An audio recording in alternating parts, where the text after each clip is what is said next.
welcome back to my channel. This is the Metatron speaking. Today we're going to talk about food. We will be talking about food in ancient times.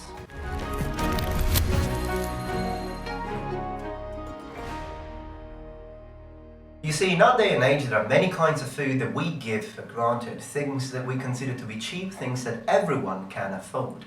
But in ancient times things weren't always this way. There were many kinds of food that were considered a luxury, worth of a king or a god. And today I have decided to talk about cinnamon.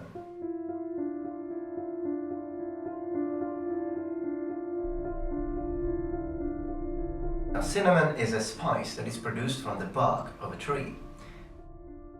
Not my language, don't ask me. Its main producer being Sri Lanka, but it is produced in other countries as well. Now, was cinnamon known by the Romans? Of course it was. We're talking about the Romans, mate. Now, they knew it, and as far as we understand, cinnamon has been imported since 2000 BCE into Egypt.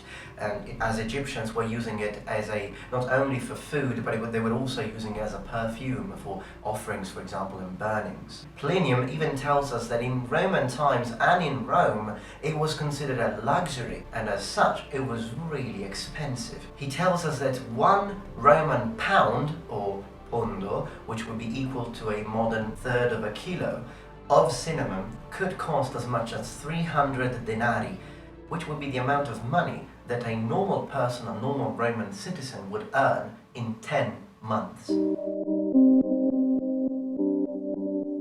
Now imagine that. A modern person can earn as much money to buy, enough money to purchase that exact same amount of cinnamon in 2 days. Now we understand that the Romans used it in cooking, but they didn't always use it in the preparation of sweet dishes. As a matter of fact, they also used it as a complementary ingredient for oysters.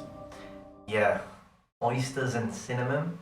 Well, you know, the Romans haven't always been known for making just very good dishes. They also had very good dishes, but they also had, you know, other dishes.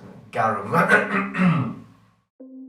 We find mention of cinnamon in both Greek and Roman writers of the 7th century BCE. So it was a spice that was used and was very popular at the time. Herodotus, Greek writer, even tells us that cinnamon was used by the Greek to also flavor wine, which sounds pretty nice to me.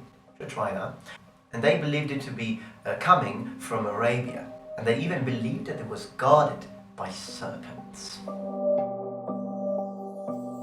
So as far as the Greeks were concerned, it was used for wine, it was used for food, but it was also used as a gift from Hellenistic rulers to temples.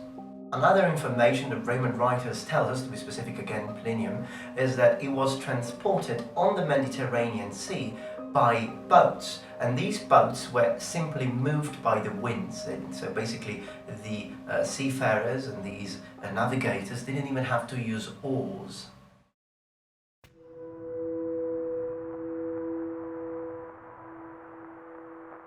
What about our beloved Middle Ages? Well, you see, for medieval people, cinnamon was still a luxury. Cinnamon was still something that they appreciated, both for food and cooking, but also as a perfume. However, the knowledge of where cinnamon came from was lost in a way, or perhaps it was kept a secret from the middleman trying to just maintain the monopoly of spice production and distribution. But what's interesting is that people in the western part of Europe during the Middle Ages believed that cinnamon originated and came from the sea. They didn't even know that it had to do with a tree and the bark of a tree. Okay then, well I hope that you enjoyed this video and that you have learned something today, and it was really interesting to have a look at how cinnamon originated and how it was used and conceived in ancient times. If you liked this video, please remember thumbs up and subscribe to my channel for more historical, linguistic and gaming content from the Metatron. And remember, the Metatron has spread his wings. Goodbye.